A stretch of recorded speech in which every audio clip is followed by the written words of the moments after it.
Halo guys, assalamualaikum warahmatullahi wabarakatuh. Ketemu lagi dengan saya Indri Indonesia Live Performance Korea guys. Ini wajah saya asik. Jadi sekarang saya pergi ke rumah teman. Tempatnya jauh di Desa Gampeng. Dan ini adalah tempat ikonnya. Ini masih Desa Gampeng ya mas ya? Oh masih Desa Gampeng. Jadi ini adalah monumen wajah Kensis. Nah di sini ini adalah next buat wisata ya. Jadi saya di sini mau tanya-tanya berbincang-bincang tentang hidroponik sama teman saya. Dan nanti saya akan tunjukkan di mana lahannya. Terus ini teman saya ngajakin saya di tempat ini biar enak ngobrol santai ya bro ya bro. Asik. Status wajah Kensis Dinas Kebudayaan dan Pariwisata. Lur mantep lur.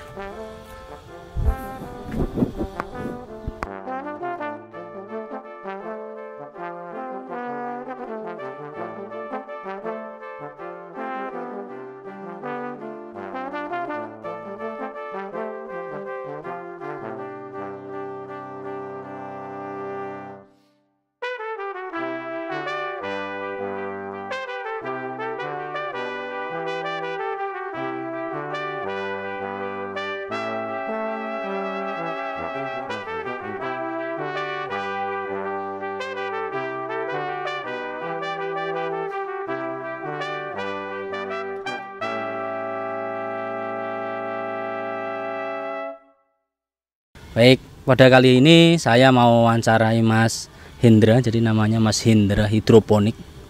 Kok jenengnya apa bro? Sirmu? Sembarang. Guyung-guyung. Jadi ini alumni BLK Lur dulunya. Dan sekarang mencoba mengaplikasikan ilmu yang sudah didapatnya dari Balai Pelatihan BLK yang ada di Pulau Sari sana. Jadi boleh diperkenalkan namanya Mas. Go you coy. Jomblo pokoknya yo. Nama saya Hendra. Atau biasanya dipanggil Kevin ya. Kevin coy. Kevin anjay. Terus umurnya berapa tahun? Umurnya 25 ya. Terus hobinya nggak tahu. Hobinya nggak tahu. Tadi hobinya nanam-nanam gitu. Oh ini pada mumpung ada kesempatan yang sangat berbahagia ini ya lur ya. Ngarep doro-doro oke. Ya dah. Tadi saya mau tanya-tanya. Kameranya unik iso muter. Jadi ini mau tanya-tanya. Jadi tak tuku. Asik ya. Muga hidroponik esuk di skalane digedhekne ya. Amin. Nek rezeki sing penting nuku sing iso muter iki greenhouse-mu tak gowo mulai. Jadi saya mau tanya yang itu nih, Bro. Apa jenenge? Wis ngobrol santai wis rasa tegang ya ra. Kok ndredeg ini foto KTP. Foto KTP. Padahal gur ngadep kamera. Apa jenenge mulai dari menanam sampai kan ada sawi bayam merah terus pakcoy ya bro ya. Endi Mas? Tanduran. Kemah tanduran apa Mas? Oke mau to Mas. Kemah lho. Wis tak ben. Heeh. Kok sampai ingin berniat itu awal mula motivasinya apa? Awal mula ya karena PHK corona lur. Oh gitu. Iya. Pertama-tama kena PHK corona gitu. Pas kepepet jurus sembarangnya metu Mas ngono pokoke. Oh, berarti ceritanya dulu sampean pernah kerja di perusahaan gitu. Terus di karena di PHK corona. Kabar corona kan kita harus cari uang kan Mas ya? Cari uang ke itu baru ada pelatihan gratis hidroponik. Kan ya, saya ambil itu.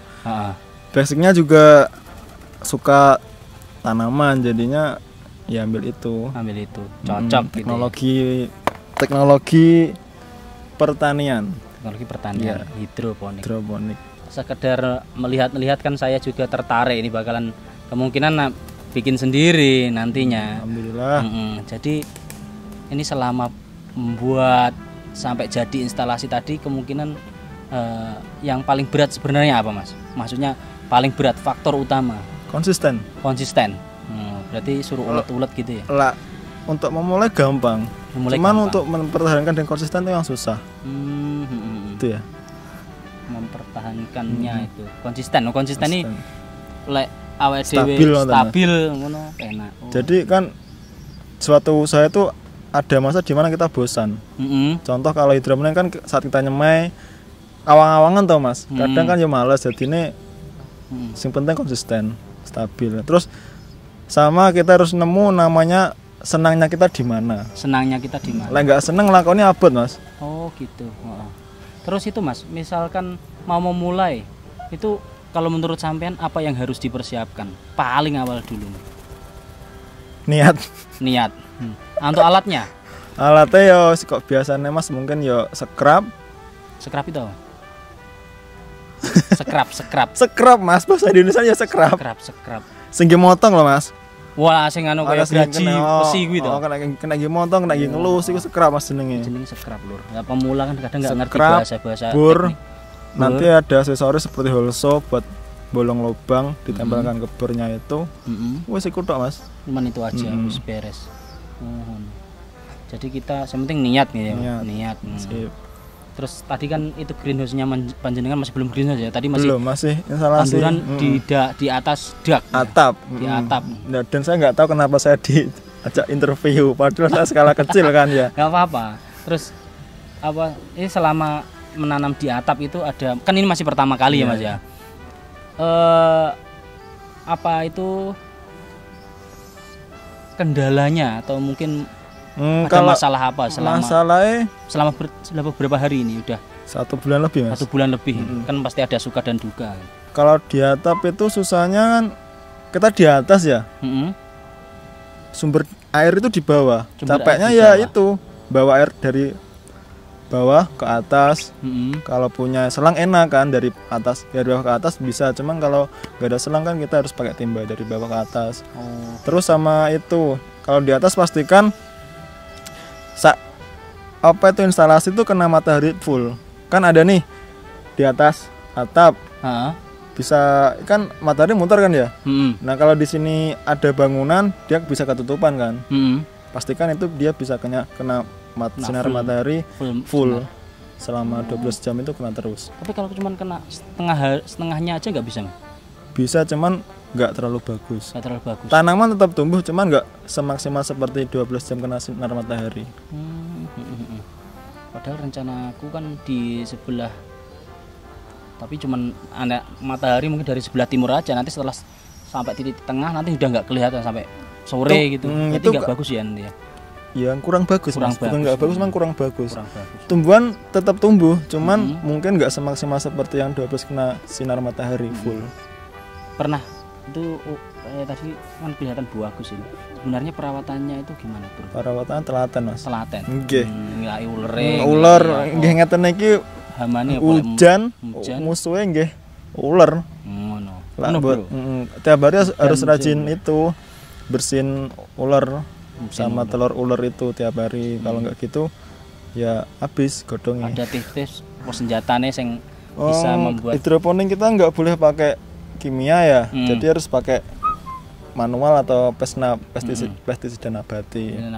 Biasanya saya pakai bawang putih. Bawang putih tok. Ditumbuk sampai halus. Habis itu dikasih air, disemprotin udah gitu doang. Oh, ngono. Atau yang lain itu namanya daun Soekarno. Apa wi? Gak tahu saya. Daun Soekarno lur. Bisa di Wikipedia. Oh di Wikipedia. Ada. Alias nama lainnya apa? Menurut sampean untuk pemula gimana Mas? Langkah-langkah yang baik. Misalkan modalnya cuma sedikit gitu.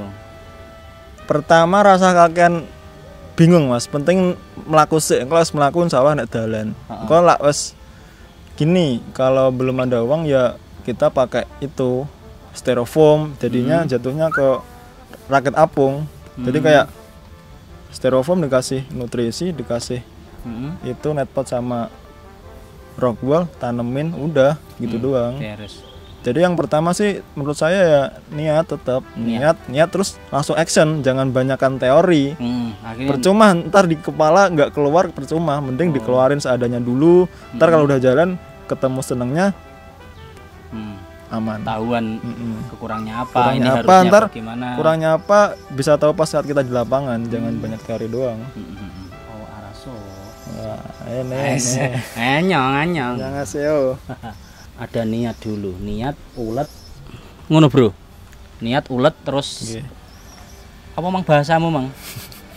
Konsisten. Wis ning ndi konsisten. Jenenge usaha munggah medune enek Mas. Tetep. Ya aja digawe nang isor terus, aja digawe dhuwur terus, munggah digawe munggah medun, digawe munggah medun. Yen kok stres iso uler ya piye golek adeng lek senenge piye. Ngurus uler mumet Mas. Apa nang musim udan ngene iki banyak ulernya. Lah apa enggak sering kayak mati lampu? Kalau tempat saya tuh alhamdulillah sering. Berarti tambah mumet naik. Tambah mumet Mas. Lah mati lampu ya kita manual disiram air. Siram air. Berapa jam Mas? Biasanya 2 jam sekali. 2 jam sekali. Paling mati lampu dari jam 8 sampai jam 4. Biasanya seperti itu. Berarti kan kayak misalkan pertumbuhan ini kan semakin pertama biasanya airnya butuhnya didik. Nyelos-nyelos gini, kalau saat kecil masih muda itu ya airnya hemat. Cuman kalau udah 20 hari ke atas itu dia nyerap airnya banyak. Jadinya air di tandan tuh cepet asat, jadi harus sering-sering dicek. Jangan sampai kosong terus sanyonya nggak ada yang diisep, dia bisa rusak tanamannya. Rusak di sanyonya. Di sanyona. Malah sanyonya yang bisa, rusak. Sanyo itu nggak boleh nyerap kalau nggak ada air. Jadinya kalau dia nyerap udara dia bisa rusak. Oh gitu. Seperti yang di BLK dulu. Oh iya betul sekali. Punya Anda rusak. Iya. Ketahuan. Berarti apa? Seperti itu permasalahannya, lebih baik kita harus ngontrol baiknya itu maksudnya apa setiap pagi hari bagaimana biasanya ngontrolnya itu? Yang kalau pas. Bagus ya sehari 2 kali, pagi sebelum jam 6 sama sore biasanya saya seperti itu. Cuman kalau repot ya kadang sehari 1 kali. Kalau lagi di luar ya kadang 2 hari sekali. Yang penting kita bisa memperkirakan air itu masih dan kecukupan nutrisi itu bisa terpenuhi. Percuma kalau airnya banyak tapi nutrisinya ppm itu nggak mencukupi, kan tanaman nggak dapat nutrisi kan, nggak dapat makanan. Betul. Jadi harus kita bisa memperkirakan dulu itu. Berarti gitu Lur. Jadi mungkin masih ada pertanyaan yang pusing-pusing. Oh itu masalah ppm. ppm apa? ppm kan part per million ya Mas ya. Tadi maksudnya nutrisi itu bagusnya gimana sih ngaturnya? Maksudnya apa lebih air baku dulu? Maksudnya kita yang tes bagus dulu. itu ya, mulai dari semakin nutrisi. kecil pH semakin bagus. pH terus kalau air baku itu air yang belum dikasih nutrisi. Itu kalau yang bagus ya di bawah 150. Di bawah 150. Iya. Jadinya semakin kecil semakin bagus. Jadi kalau dikasih nutrisi dia bisa optimal. Tadi kalau misalkan bayam merah di berapa Mas ppm-nya? Biasanya sampean tiap merek nutrisi beda ya. Punya takaran sendiri-sendiri. Tapi biasanya mainnya di berapa Mas? Angka kebetulan ppm saya pakai merek X. Itu saya main di 750 800 itu misalkan hari ini kan semakin gede kan semakin airnya semakin nyusut kan. Konsumsi tanaman kan semakin banyak konsumsinya itu. Berarti misalkan hari ini pagi kan tadi kan sampeannya pagi sama sore kan ngecek airnya. Berarti kalau pagi udah dicek berarti kan sore mungkin airnya tinggal separuh gitu. Iya seperti itu. Itu emang. Berarti cuman kita ngasih air lagi terus nutrisi A dan B itu ditambah gitu ya, langsung. Tetap Mas, jadi saat kita ngasih air itu nutrisi juga dikasih. Cuma kalau dikasih air doang ya nutrisinya turun. Nutrisinya malah turun. Nutrisinya kan campurannya udah berkurang. Jadi harus dua-duanya itu. Dua-duanya langsung gitu Mas ya. Oh gitu Bro. Kalau masalah tandon untuk airnya gimana Mas? Kalau tempatnya di atas tadi kan saya lihat itu di bawahnya itu apa pengaruh panasnya itu gimana Mas? Ya kalau tandon kalau bisa diumpetin ya. Kalau di tanah kan dia di dalam tanah ditimbun. Kalau di atap rumah ya sebisa mungkin dijauhkan sama sinar matahari, sama diakalin gimana dia nggak kena sinar matahari. Jadi dia bisa dingin. Kalau panas itu mengganggu konsentrasi ppm-nya. Berarti misalkan ini tidak pakai tutup gitu, misalkan untuk baknya itu ya cuman bak biasa gitu loh Mas. Nggak ada tutupnya daknya atau apa itu nanti berarti ppm-nya gerak-gerak sendiri gitu maksudnya. Ya kalau bisa jangan sampai panas intinya gitu. Sampai panas. Berarti kalau panas nanti merubah di apanya? ppm-nya kandungan airnya itu berubah, pH atau ppm-nya kemungkinan dia bisa berubah. Cepat panas kan dia. Cepat panas. Iya. Oh gitu. Kebetulan di tempat saya pH-nya tinggi sekitar 7 lebih lah, 7 atau 8. Kalau saya ngakalinya kalau buat menurunkan tuh saya kasih asam fosfat. Asam fosfat. Untuk mengurangi tadi. Untuk menurunkan nilai pH. Oh, nilai pH-nya. Oh. Berarti sampean kalau pagi hari sama sore hari ngeceknya sama. Maksudnya ppm sama pH, iya. Cuman jadi, itu aja, Mas. Iya, jadi kita katakanlah kita nanam pakcoy ini ya. Kita main di rank berapa, pH berapa, ppm berapa, ya tiap hari yang dimasukin di nilai itu. Kuncinya di situ. Misalkan tadi 750 ya tetap ya 750, 800 tuh 800 gitu. Jadi kalau over ya kita kasih tambahin air biar turun, kalau kurang ya kita tambahin nutrisi. Oh, biar kalau kurang tambahin nutrisi. Iya, kalau pH misalkan ketinggian tadi dikasih asam sulfat. pH-nya. Kalau pH-nya ketinggian kita kasih asam fosfat. Misalkan pH-nya itu ketinggian kan, kita kasih asam sulfat. Fosfat. Oh, itu ppm-nya juga apa ikut berubah apa? Biasanya bisa turun, Mas. Malah ppm-nya turun. Biasanya bisa turun. Jadi itu murah kok asam fosfat setengah kilo, kemarin saya beli 15.000. Setengah kilo 15.000. Setengah kilo itu setengah botol air mineral yang kecil, yang tanggung, yang kecil sih. Yang medium. Kilo berarti setengah liter lah. Ya. Bener kan? Ya.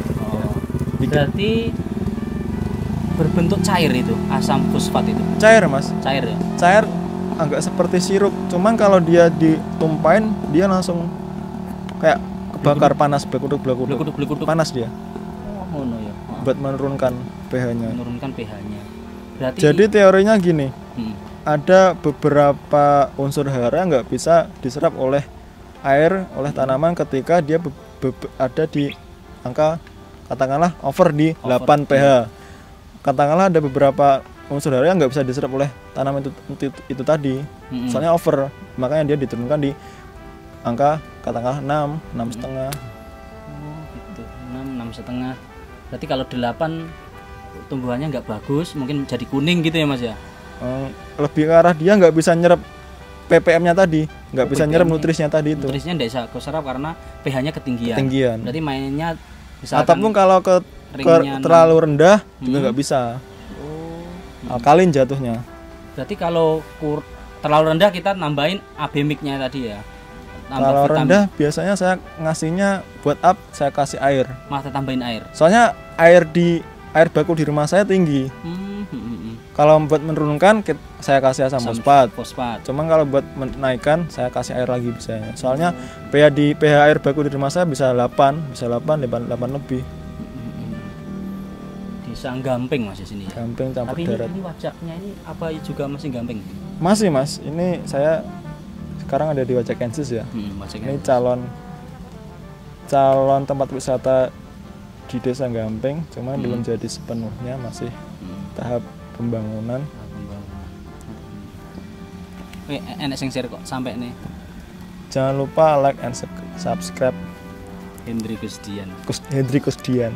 Jangan lupa like dan subscribe ya teman-teman, Hendri Kusdian, biar teman saya semangat buat bikin konten. Jadi untuk sementara itu dulu lur, mungkin kalau ada pertanyaan atau mungkin mau disampaikan, mau tanya-tanya apa, nanti bisa di kolom komentar. Nanti kalau ada waktu saya juga sempetin untuk membalasnya. Ini dengan Mas siapa tadi namanya? Kevin.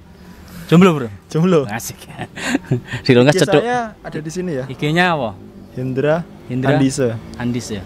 Hendra spasi Andise nih ya. Langsung Hendra Andise Setiawan. Saya singkat jadi Hendra Andise. Oh gitu. Ya wis ngono lah bro. Engko tak gawe Instagram. Yo, assalamualaikum warahmatullahi wabarakatuh. Nikmati urip mulur, rezekimu yo rezekimu, rezekiku yo rezekiku. Yang penting saling mendukung, ora usah rebut-rebutan ya bro. Yo lek enek sing ilmu bermanfaat ya dibagi-bagekne. Sip. Oleh pinter aja minteri wong. Lek iso malah minterne wong. Ngono lho bro. Yo, assalamualaikum warahmatullahi wabarakatuh. Lek koncoku sing sitoke anu bro. malasmu rezekiku. Wes. Sing kae lho, sing kae. Yo, annyeonghaseyo, bye bye. Sampai ketemu lagi di video selanjutnya. Annyeong.